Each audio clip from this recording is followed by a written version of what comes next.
రాజగోపాల్ గారిని చంపానని 5 ఏళ్ళు నన్ను జైల్లో ఉంచారు. అందరూ రకరకాలుగా రియాక్ట్ అయ్యారు, ఒక్క మీరు తప్ప. వచ్చిందిగా మా ఆద్య.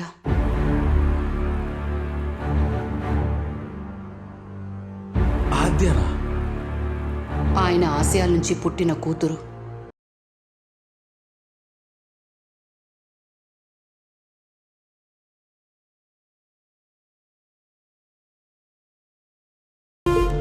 హత్య చేసిన వాడిని అరెస్ట్ చేశారు, జైలుకు పంపించారు, చాలు అనుకున్నాం. కానీ మా ఆద్య వచ్చాకే తెలిసింది బాబు, నువ్వు హత్య చేయలేదు, ఇరికించబడ్డావు అని. నీలా అన్యాయంగా ఇరికించబడ్డ చాలా మంది కోసం ఆయన పోరాటం చేశారు. కానీ ఆయన్ని చంపిన కేసులో అన్యాయంగా నిన్నిరికించారు. ఆయన ఆశయాలు, నీ జీవితం అక్కడితో ఆగిపోకూడదనుకుంది ఆద్య. ఆయన ఎవరు చంపారో, ఎందుకు చంపారో నువ్వు పోరాడబోయే 211 కేసు ద్వారా సమాధానం దొరికితే చాలు బాబు.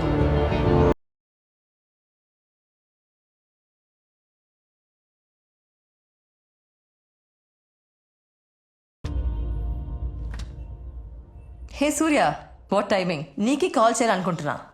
ఇప్పుడే రాజగోపాల్ గారి ఇంటికి వెళ్ళొస్తున్నాం. నేను ఒక టార్చ్ బేరని చెప్పారా? థ్యాంక్స్ లాయర్, 211 ఫైట్ నాతో స్టార్ట్ చేసినందుకు. అసలు ఫైట్ ఇప్పుడే సూర్య. తప్పుడు సాక్ష్యాలతో నీ మీద అక్రమ కేసులు బనాయించి 5 ఏళ్ళు నీకు జీవితం లేకుండా చేసినందుకు కిషోర్ మీద ఇప్పుడే 211 కేసు వేయిపోతున్నాం. వేద్దాం, కానీ కొంచెం టైం ఇద్దాం.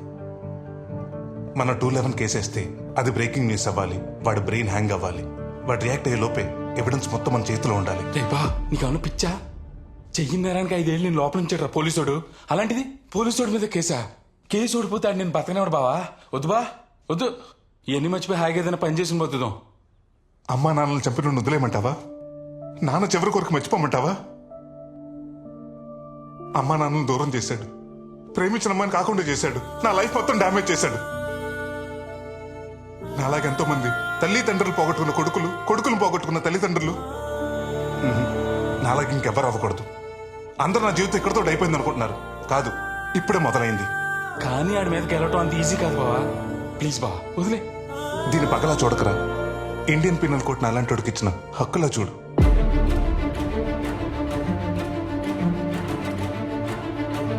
ఓకే బా, ఏదైనా నీతోటే. ఇప్పుడు చెప్పు లాయర్, ఏం చేద్దాం? హత్యకి సంబంధించిన weapon and forensic reports I can handle. But ఈ కేసుకి ఐ విట్నెస్ చంద్రయ్య. ఈ కేసుకి చంద్రయ్య ఇంపార్టెంట్. రైట్. వాడిని కిషోర్ ఎలా ఇన్ఫ్లుయెన్స్ చేశాడు, వాడితో ఎలా అబద్ధం చెప్పించాడు, నిజమేంటనేది వాడితోనే చెప్పిస్తా.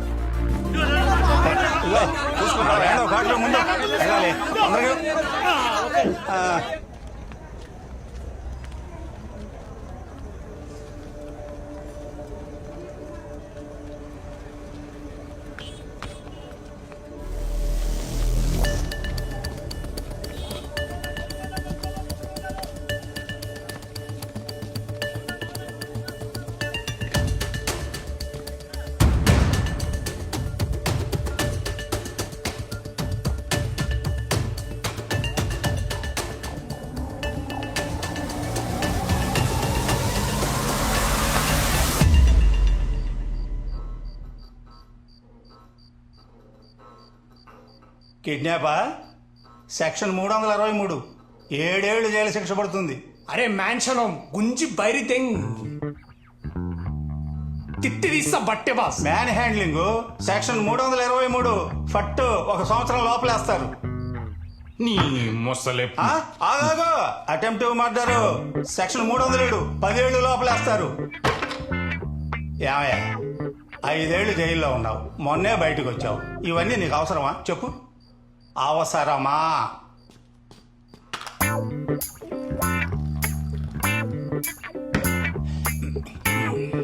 నాకు అర్థమైపోయింది. నాకు మందు వీక్నెస్ ఉందని మీకు అర్థమైపోయిందని నాకు అర్థమైంది. నేను తాగను. మీరెంత వెయిట్ చేసినా నేను తాగను. నేను తాగను. నేను తాగను. నేను తాగను.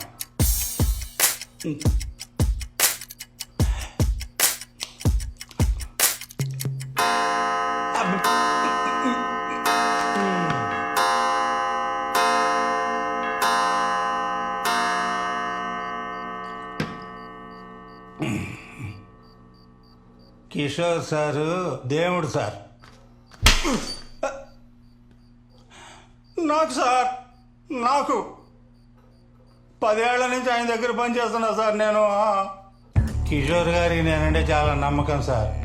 ఏ పనైనా కిషోర్ సార్ నాతోనే చేయించుకునేవారు.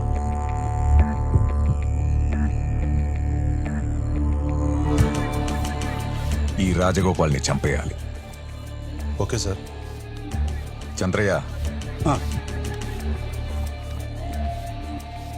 బోనస్ గా మీ ఇద్దరి మీదున్న రౌడీ షీట్ కూడా తెస్తా. చంపేశాక మన ఫ్యాక్టరీ షెడ్ లో ఉండండి. సరే సార్. మీకేం కావాలన్నా చంద్రయ్య చూసుకుంటాడు. వెళ్ళండి.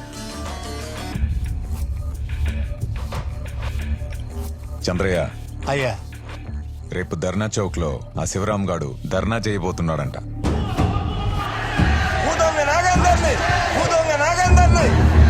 మినిమం ఇద్దరికి, మాక్సిమం నీ ఇష్టం. రక్తాలు కారిపోవాలి.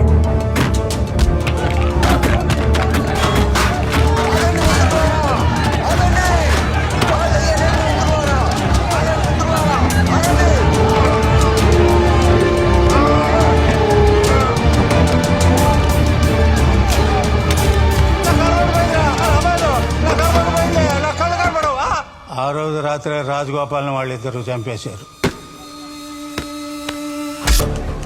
అందుకే మీరు ఆడిని పొడిచిన కత్తిని రక్తం అంటుకుని మీ చొక్కాన్ని తీసుకున్నది. అందుకే రేపు మీ ఇద్దరిని చంపేస్తాడ్రా.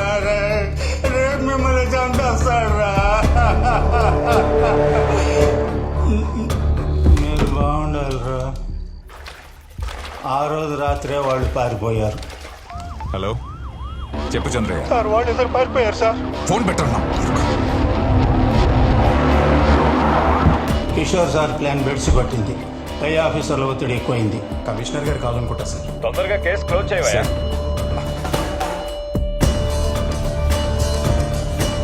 నిన్న కేసులు ఇరికించి జైలుకు పంపించాడు. పారిపోయిన కృష్ణా సురేష్ని వెతికి 10 రోజులకు పట్టుకుని నా చేతే వాళ్ళని తగలబెట్టించాడు బాబు. నాకు తెలిసింది ఇంతే బాబు, ఇంతే.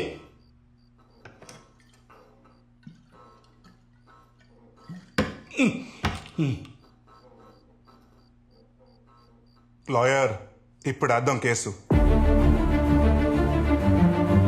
మళ్ళీ కోర్టు మెట్లెక్కిన సూర్యప్రకాష్ సెక్షన్ 211 మీద ఏసీపీ కిషోర్ పై కోర్టులో కేసు దాఖలు చేశాడు.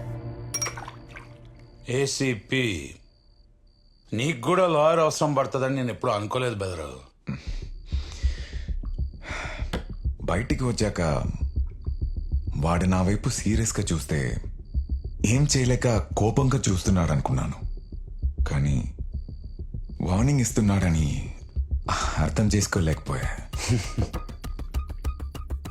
ఆ లాయర్ ఉందిగా, పిల్ల లాయర్ అబ్బా, మొన్నే లా డిగ్రీ తీసుకొని అయింది.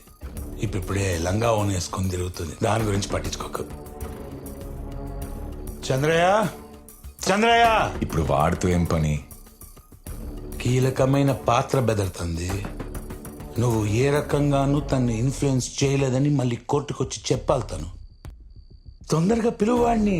అక్కడ ఏం చెప్పాలో నేను ఇప్పుడే ట్రైనింగ్ ఇచ్చేస్తాను కదా.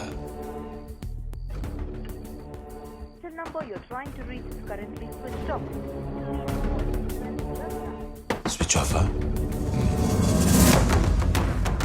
బెదరు, ఆ సూర్యగాడు నీకన్నా అడ్వాన్స్ లో ఉన్నాడు.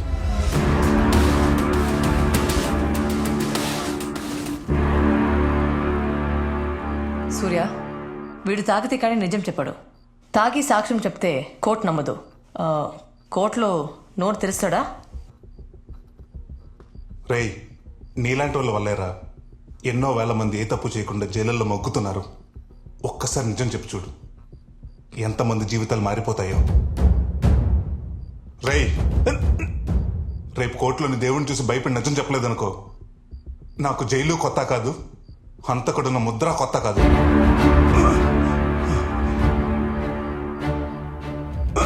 చెప్పేస్తా బాబు. చెప్పేస్తే సెక్షన్ 120B కింద 6 నెలలు జైలు శిక్ష పడింది నాకు. కానీ ప్యానాలతో ఉంటాగా బాబు, చెప్పేస్తా. రే రేపు కోర్ట్ టైంకి వీడిని తీసుకురండి రా. ఓకే బా.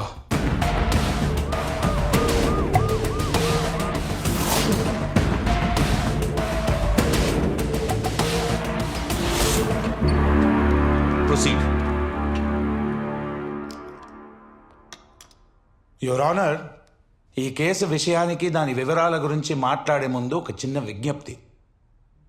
పోలీస్ సంస్థకు కొన్ని పద్ధతులు పాటించాల్సిన అవసరం ఉంది. ఒక నేరం జరిగిన తర్వాత పోలీస్ సిబ్బంది తరలి ఆ ఘటనా స్థలానికి చేరి పరిశీలించి సాక్ష్యాధారాలు సేకరించి సెక్షన్ 51, 53 ప్రకారంగా నిందితులను గాని అనుమానితులను గాని అదుపులోకి తీసుకొని కోర్టుకు హాజరుపరచడం జరుగుతుంది. అక్కడ జరిగే వాదోపవాదాలు, న్యాయమూర్తి తీసుకునే నిర్ణయం గురించి వీళ్ళకి సంబంధమే లేదు.